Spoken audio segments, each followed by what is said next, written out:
Álvaro, efectivamente, ya el día de hoy, ya regresándonos a la nota, el día de hoy el presidente López Obrador recuerda, porque se le pregunta lo que ha sucedido en los últimos días con respecto a uno de sus hijos, se le pregunta y él agarra y cuenta esa parte que tú narras con amplitud y el presidente se le quiebra la voz. Es un momento que yo no le había conocido al presidente López Obrador, justo cuando él habla de cómo sobrevolaban los helicópteros, cuando agradece a Lourdes Galás y a Carmen Lira por haber ido a sacar a sus hijos, va y los saca. En ese contexto es que Álvaro Delgado ahora mismo nos cuenta ese mismo contexto, porque ahí estaba el señor Delgado cubriendo entonces para la revista Proceso ese momento. Y el presidente se quiebra, en algún momento se quiebra, narrando esta parte, porque les dice a sus hijos, les dice, resistan, pues porque lo que se está pasando ahora mismo para el gobierno no es fácil, lo que está viviéndose no es fácil, incluso cuando tú te metes a las redes sociales. Hay momentos en los que digo, honestamente no me interesa, no me meto, porque es demasiada basura, es demasiada basura. Había una cantidad de basura en contra de López Obrador, brutal. A mí no me extraña todo eso. Apenas el lunes había publicado yo un texto sobre el clima que se está viviendo en México y mi tesis de que en tanto se responda como se respondió en el pasado, pues va a haber siempre la posibilidad de que se retomen estas campañas. ¿Qué esperan que haga el presidente? Siempre, que se haga López Obrador, que responda, y cuando responde el presidente, entonces volver, porque es muy previsible absolutamente lo que se hace. En el pasado ha habido otros episodios, y para no ir más lejos, Álvaro, apenas entre 2017 y 2018 fuimos testigos, esto para los que están más jóvenes, que no recuerdan, pues aquellos episodios, simplemente no fueron parte de esos episodios de López Obrador en 2006, por ejemplo. Se nos hace muy cerca a nosotros, pero en realidad está muy lejos para un par de generaciones. Es todavía un tema lejano, pero hace muy poquito tiempo se vivieron episodios similares.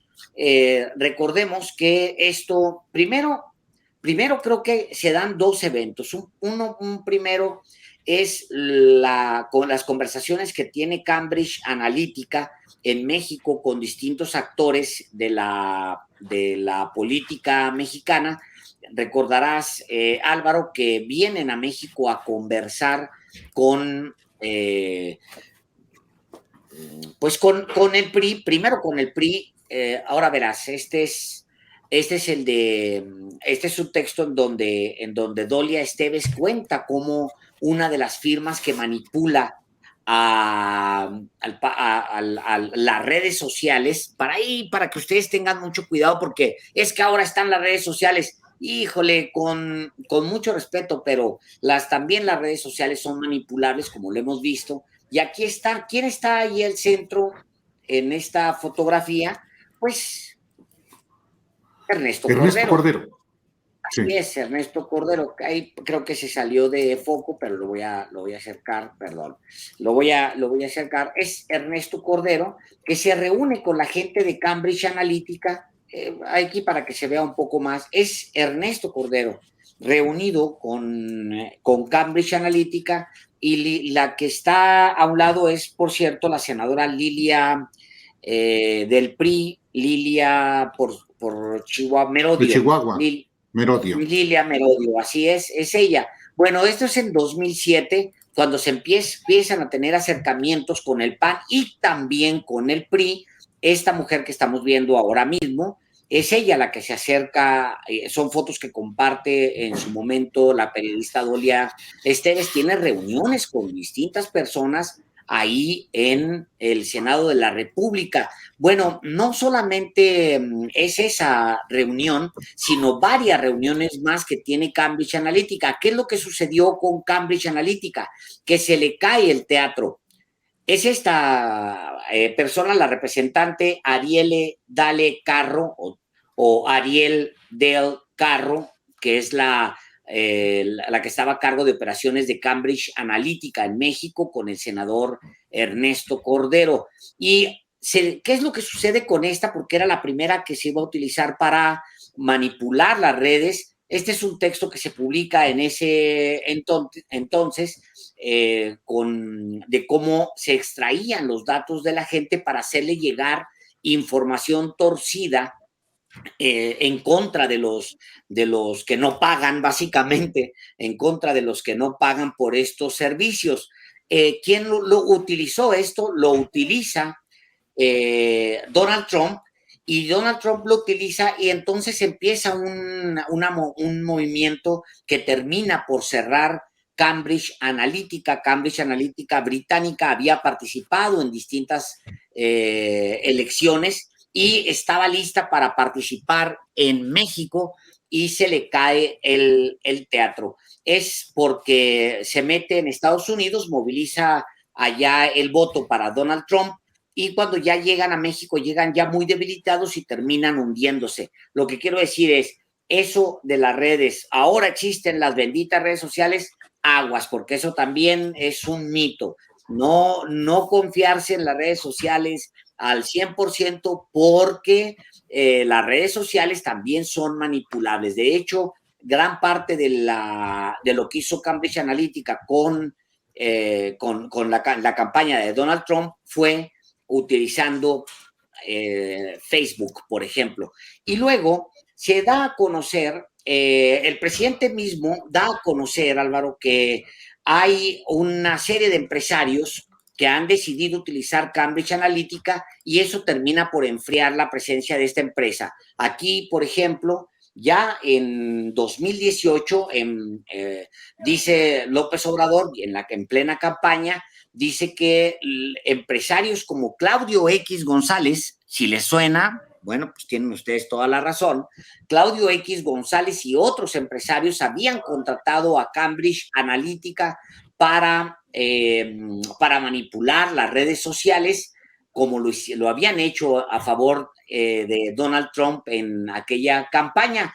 El ahora presidente, entonces candidato de la coalición Juntos Haremos Historia, lo revela, dice: lo de Cambridge Analytica en su momento lo denuncié, desde hace mucho tiempo advertí que lo que lo estaban contratando, es muy probable que esa empresa le haya contratado Claudio X González, dice él con todas sus letras. Esto es un escándalo mundial, esto que es un escándalo mundial lo di a conocer. Creo que fue hace unos 3 o 4 meses que tuve información de que esa empresa fue contratada por mexicanos para hacer guerra sucia. Y bueno, ya cuenta él los detalles de aquello. ¿Quién publica después el tema de la relación entre Peña, el PRI y Aguas? Carlos Slim lo termina contando una ex asesora de Cambridge Analytica. Creo que vale la pena recordar esto porque se nos olvida. Una ex asesora de Cambridge Analytica se renuncia a la empresa y escribe un texto que se llama La dictadura de los datos, donde revela cómo Cambridge Analytica había manipulado por todo el mundo información y que se había reunido con Enrique Peña Nieto en Los Pinos y con Carlos Slim Elú en un despacho en la Ciudad de México para buscar un contrato, así lo dice, para las elecciones presidenciales de 2018. Eso lo publica Brittany Kaiser después de renunciar a Cambridge Analytica. La empresa para entonces ya había trabajado en Colombia, Trinidad y Tobago, la India, Nigeria, Libia, Afganistán, entre otros. Había manipulado el Brexit, que provocó la salida de Inglaterra de la Unión Europea, y ella lo cuenta en este libro. Posteriormente se da a conocer, esto es importante ahora recordarlo porque no es nuevo, ahora, posteriormente se da a conocer ya toda la trama, Álvaro, se publica cómo el PRI sí contrató a Cambridge Analytica solo para que no se fuera con otro partido. El PRI le paga a Cambridge Analytica para la campaña de José Antonio Meade, pero para que no se vaya con el PAN. Eso es lo que revela The New York Times, porque eran los únicos que lo podían contratar. Esto se publica ya ya avanzado, ya en junio de 2018 se revela esto. Dos periodistas del Times lo revelan. ¿Por qué es importante recordarlo? Porque justo ahora se está viviendo un momento que es muy intenso, Álvaro, y que otro capítulo de esto lo cuenta en Juntos Haremos Historia, recordarás, Tatiana Cloutier. En efecto, es este libro de la actual secretaria de Economía, Tatiana Cloutier, Juntos Hicimos Historia, que es un libro en el que, en efecto, habla de Cambridge Analytics, pero enseguida cuenta cómo se enteró de otra trama precisamente para desbarrancar a Andrés Manuel López Obrador, y describe a un joven de aproximadamente 30 años, quien la había contactado antes de junio del 2018, y dice que desesperado, así lo voy a leer, desesperado, me explicó que hablaba de una estrategia precisamente para atacar a López Obrador. Desesperado me explicó que desde ahí salían materiales para la campaña sucia contra Andrés Manuel. Yo ya estaba adentrada en el tema, pues dos amigos periodistas me habían adelantado sobre la red conocida como Pejelix y sus actores intelectuales. Me contó que la guerra sucia estaba financiada y dirigida por personajes de mucho dinero y que venían de organismos empresariales muy poderosos. El testimonio que este hombre me confió, minucioso y rico en sus detalles, me pareció escalofriante, pues contaba que en los cuartos de al lado producían los materiales. Como soy una persona suspicaz, además de los pormenores que el muchacho me narró, me propuse averiguar más por mi cuenta, pues yo tenía la daga clavada. Poco a poco fue encajando aquella historia con las de abundantes pruebas periodísticas que existían. De entrada, hacía más de una década que los ataques de algunos de estos empresarios contra López Obrador eran incesantes. En 2006, Enrique Coppel, presidente y director general del grupo Coppel y Coppel, no solo apoyó abiertamente a Felipe Calderón, sino que fue uno de los empresarios que estuvo detrás de la guerra sucia contra AMLO. Y en 2018, encabezó un movimiento pro-MID. Y yo me pregunté en ese momento, ¿y por qué deseaban hacerlo? ¿Qué les animaba? La respuesta al final me fue revelando sencillamente lo siguiente: conservar los privilegios que les habían dispensado los gobiernos priistas y panistas como a otros grupos. Pejelix llegó incluso a poner fuera de la casa y oficina de Andrés Manuel, hijo, imágenes y frases que buscaban denostar a Andrés Manuel. Por otra parte, los dueños de Coppel jamás han tenido recato en mostrar sus preferencias partidistas. En Sinaloa es público el respaldo mediático y económico que su empresa le ha dispensado a los candidatos del PRI y del PAN. Y sigue Tatiana detallando precisamente cómo es que Coppel arma esta estrategia a detalle. El siguiente tramo es muy bueno en el libro, Álvaro. Me brinco ahí mismo. Dice, en las elecciones presidenciales de 2006, Grupo Coppel sugirió que sus 25,000 empleados, a sus 25,000 empleados votar por el panista Felipe Calderón. Una carta firmada por Enrique Coppel Luken, fechada en marzo de 2006, donde pide a los empleados de la compañía que voten por el PAN, y hoy, en 2018, Enrique hizo lo mismo, lo propio, más cuidadosamente, con una invitación personalizada a votar por MID, y extendió la invitación para que cada empresario lo hiciera hasta con sus proveedores. En 2006, a Enrique fue el primero que se le ocurrió el disparate de comparar a López Obrador con Echeverría. Sí. Con el presidente Luis Echeverría, muchos de ustedes no lo recuerdan, mas la inflación era mayor que el aumento de los salarios, porque aplicó políticas semejantes a las que propone el PRD. El PRD es una fracción del PRI que desea regresar al PRI del pasado. Fíjate el discurso, ¿eh? El PRD, sigo leyendo el libro de Tatiana Cloutier, el PRD es una fracción del PRI que desea regresar al PRI del pasado. Hoy, en la elección presidencial de 2018, en una tendenciosa carta enviada a Ioannis Stavropoulos, de la que guardo copia, Enrique Coppel, a veces panista y otras veces tantas priista, conmina al empresario que conozca a José Antonio Meade, quien, de acuerdo con Coppel, estaba mejor preparado para ser presidente que ningún otro candidato presente y pasado. Y luego dice, haciendo una reconstrucción de la información recabada, y luego empieza a contar cómo son exactamente los mismos. Más adelante, Álvaro dice, el trabajo sucio arrancó en noviembre de 2016.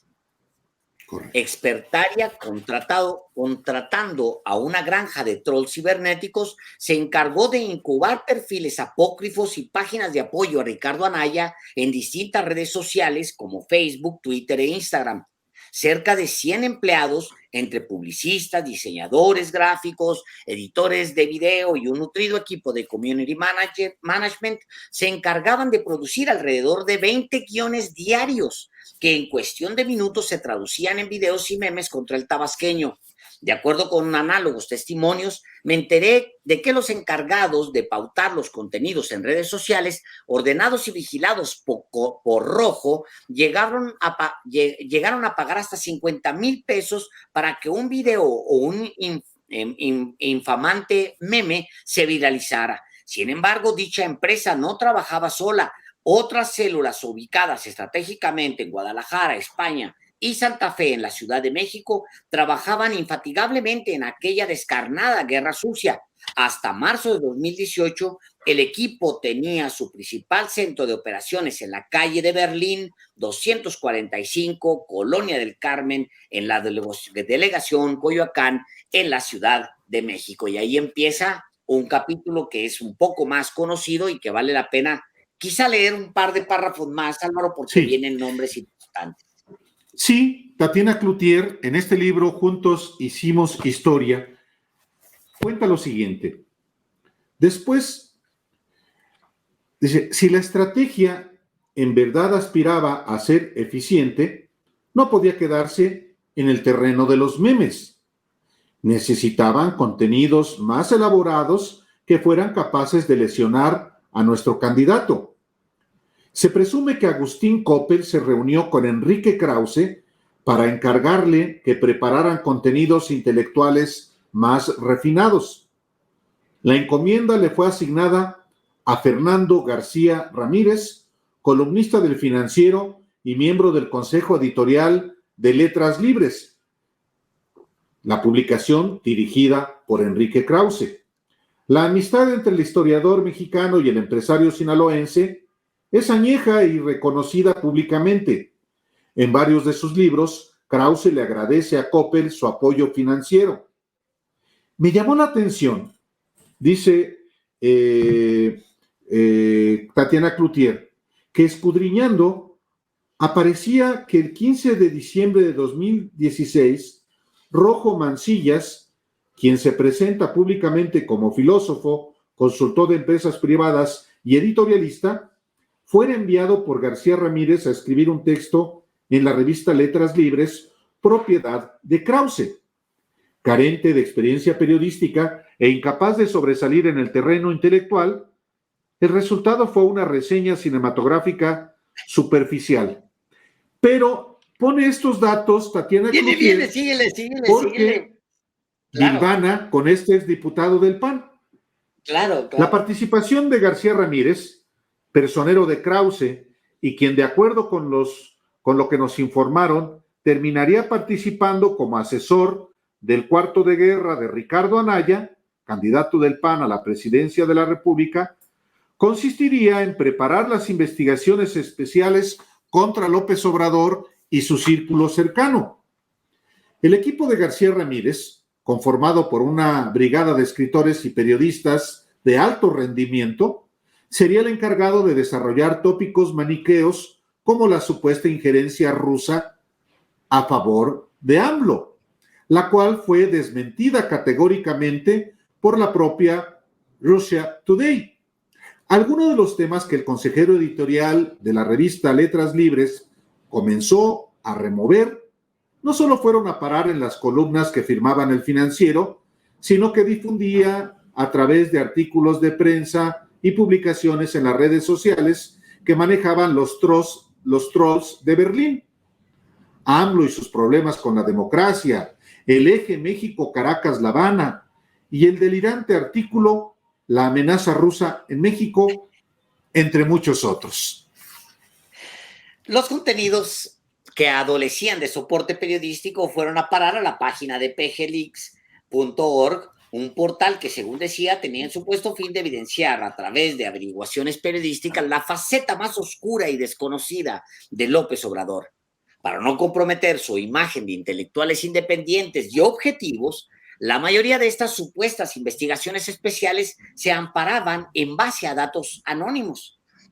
Salvo aquella ridícula entrevista que la supuesta editora en jefe de PGLeaks le concedió a Carlos Loret de Mola en abril de 2017, los protagonistas nunca se atrevieron a dar la cara. Esto sucedió una vez que hice público el tema de que habíamos recibido información de quienes estaban financiando PGLeaks, por tanto decidieron bajarle el perfil. Más indagaciones me llevaron a descubrir que la página de PGLeaks había sido comprada en Panamá, operada desde Los Ángeles, California, y su financiamiento provenía, como me habían contado, de empresarios mexicanos. Más tarde descubrí que se trataba de trabajos de Fernando García Ramírez, mano derecha de Enrique Krause, de trabajos que Fernando García Ramírez, mano derecha de Enrique Krause, les encargaba. Y luego ella continúa contando, creo que toda esa parte del texto, Sí. Creo que toda esa parte del texto es importante, Álvaro. Incluso más adelante, todo eso es importante. Ahora, déjame retomo lo del presidente de hoy, cuando el presidente remembra ese momento que tú narrabas ampliamente en Tabasco, ese momento donde sus hijos están bajo amenaza, hay helicópteros encima, ahí cuenta Álvaro Delgado, si usted se acaba de unir a esta transmisión, contaba hace unos momentos Álvaro Delgado que en esta persecución de Andrés Manuel López Obrador se incluye a su familia y hay temor de que cuando lo arresten, pues su familia, sus hijos también lo paguen.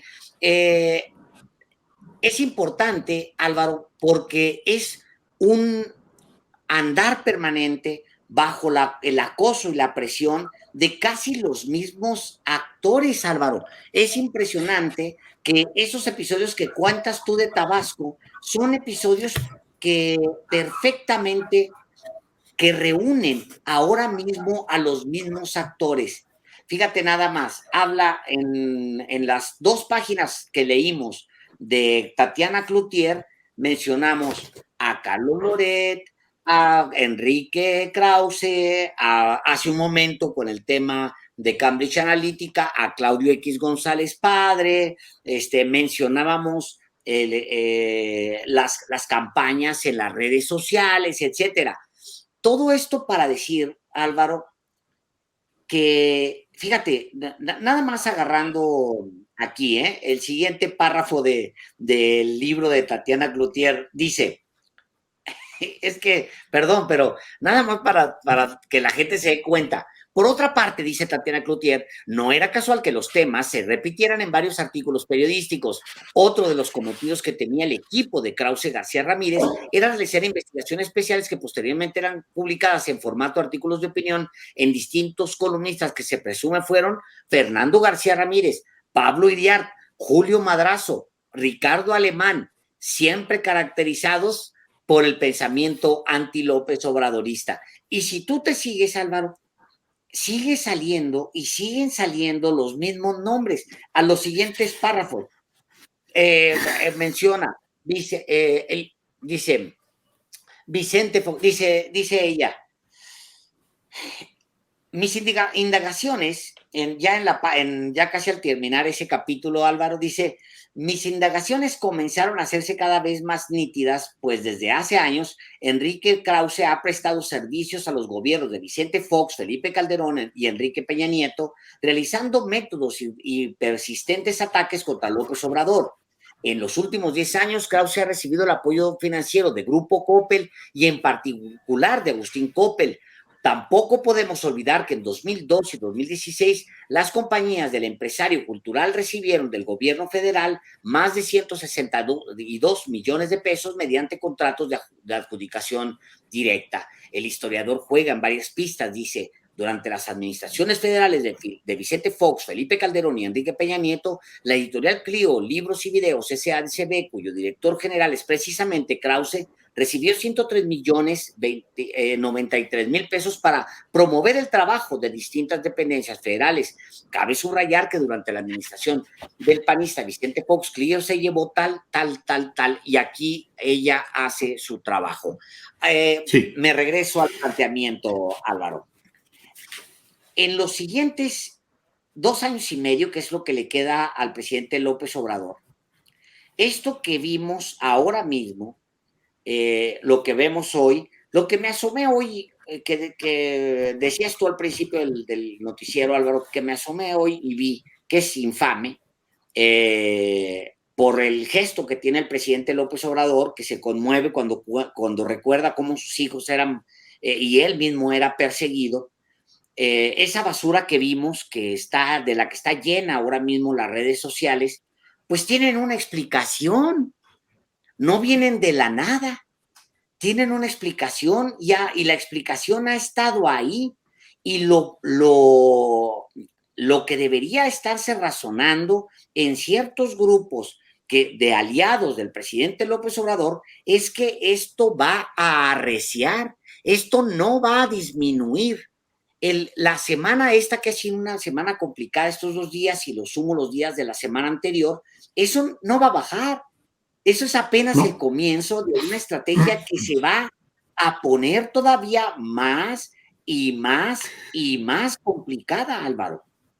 Por supuesto. Y además, Alejandro, bueno, la narrativa que es casi homogénea en esa, en la comentocracia, en el columnismo, en los columnistas que son periodistas, otros que no son periodistas, pero que son opinócratas, en la comentocracia opositora a López Obrador, hay hoy un júbilo porque es una jugada que así fue, digamos que diseñada. Claro. Que ya no es, ya no son las casas, ya no es la casa en la que vivió el hijo mayor del presidente,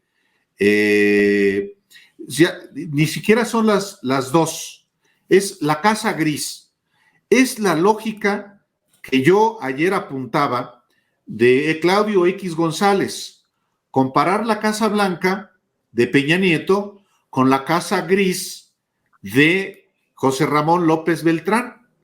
Y entonces, no importa que no se acredite en el reportaje de Carlos Loret, que además ni lo hizo Carlos Loret de Mola, por favor. Pero como no se trata de información, sino afirmar una un prejuicio y generar una percepción que se convierta en verdad, entonces la idea es la Casa Blanca de Peña es igual que la Casa Gris de Ramón López Beltrán, con los favores de Peña y con los favores de López Obrador. En conclusión, López Obrador y su familia es tan corrupto como Enrique Peña Nieto y su familia. Y entonces esa narrativa ya está instalada en esa opinocracia, en esa estrategia mediática, y el paso siguiente es, ya se le hizo un boquete a la línea de flotación del buque llamado López Obrador, y es imposible que se recupere. Por tanto, ya solamente se va a hundir, hundir, hundir, hundir. Y uno dice, hombre, si efectivamente eso es así, pues vayan a que convoquen a la gente a que ya echen a López Obrador en el ejercicio de revocación de mandato que se celebrará en el 10 de abril. Pero efectivamente está en su peor momento, y en efecto, claro que hay deficiencias en la comunicación, porque es una sola persona. Claro, no es cualquier persona, es el presidente de México, es el jefe de Estado.